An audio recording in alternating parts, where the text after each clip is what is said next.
হিন্দুদেরকে বাঁচিয়েছে কোর্ট। কেন্দ্রীয় বাহিনী না থাকলে হিন্দু শূন্য হয়ে যাবে। এবং আগামীকাল কোর্টের হিয়ারিং আছে।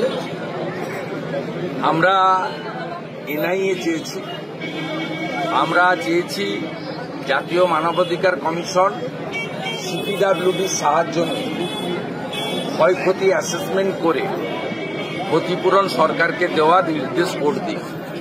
অন্তত 100 কোটি টাকার প্রপার্টি হিন্দুদের ক্ষতি হয়েছে, টার্গেট করে ক্ষতি করা হয়েছে। আপনি দেখবেন একটি হিন্দু মহিলা তার মেয়েকে বিয়ে দেওয়ার জন্য 1.5 লক্ষ টাকা জমিয়েছিল, সেটা নিয়ে পালিয়েছে। ভিখারিগুলো, চোরগুলো। একজন হিন্দু পরিবার দেখবেন 5 লক্ষ টাকা জমানো ছিল, নোটগুলো সব পুড়ে গেছে। কিভাবে লুট করেছে, আজকেই কলকাতা হাইকোর্টে 4 জন ভিকটিম পীড়িত তারা রিট ফাইল করেছেন। সব মিলিয়ে এ লড়াই বড় লড়াই হবে এবং এই লড়াইতে এদেরকে উচিত শিক্ষা আমরা দেব।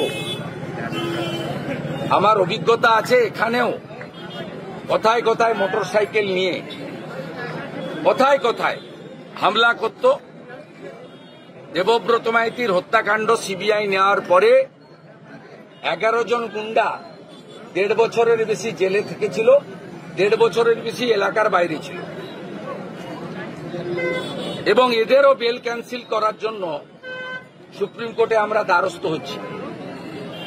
আমরা জানি যে জোঁকের গায়ে কি লবণ দিলে জোঁক তাড়াতাড়ি কুঁকড়ে যায়, সেটা আমার অভিজ্ঞতায় আছে, সে ব্যবস্থা হবে।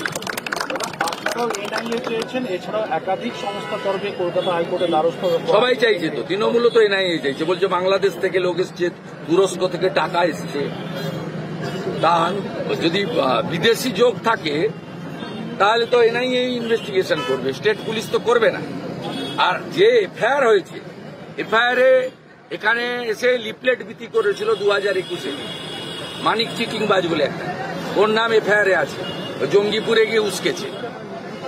তৃণমূলের ধুলিয়ান মিউনিসিপ্যালিটির চেয়ারম্যান এনজাজুল, তার ছবি আজকে আমি পোস্ট করেছি। তিনি দাঙ্গায় নেতৃত্ব দিচ্ছেন, হিন্দুদের দোকান বাড়ি লুট এবং আগুনে নেতৃত্ব দিচ্ছেন।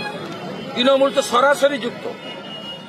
এফআইআরে শামসেরগঞ্জের এমএলএ আমিরুল ইসলামের নাম আছে, এফআইআরে ধুলিয়ান টাউনের প্রেসিডেন্ট কাউন্সিলর মেহবুব আলমের নাম আছে। সরাসরি দাঙ্গায় যুক্ত মনিরুল ফারাক্কার এমএলএর দাদা কাউসার আলী। তৃণমূল করিয়েছে, সেটা তো মুখ্যমন্ত্রী আজকে নেতাজি ইন্ডোরে বলেছেন ওটা মালদা লোকসভার মধ্যে দক্ষিণ মালদা এবং ওটা কংগ্রেসের এলাকা। এই জন্য করেছি। আমি বললাম না, নন্দীগ্রামে আপনি 53টা বুথ আছে, খুলে দেখবেন 1% ভোট পাই না আমরা। 1%। আমাদের হিন্দু পাড়াতে এর সঙ্গে তার লড়াই টড়াই লাগিয়ে লক্ষ্মীর ভান্ডারের লোভ, এর লোভ, তার লোভ করে হিন্দু ভোট ভাগ করে। একমাত্র তফসিলিদের বুথগুলো ভাঙতে পারেনি। 1 কার্ডটা হয় আমাকে ভোট দেয় বা আমাদের ভোট দেয়, যেগুলো শিডিউল কাস্ট প্রভাবিত বুথ। অন্য বাঙালি হিন্দু বুথকে ভাগ করে। আর মুসলমান বুথে একদম পুরো সলিড, কখনো বোরখা পরে, কখনো জামা পরে, কখনো লুঙ্গি পরে, কখনো ফুল প্যান্ট, কখনো হাফ প্যান্ট, কখনো গামছা, সব ভোট মেরে দেয়। সুরাটে আছে, মুম্বাই পুনেতে আছে। মমতা তো কাজ দিতে পারেনি। এই নন্দীগ্রামে 40,000 লোক বাইরে পরিযায়ী শ্রমিক, তার মধ্যে 25,000 মুসলমান, আর তারা ওখানে থাকে, ভোট সব এখানে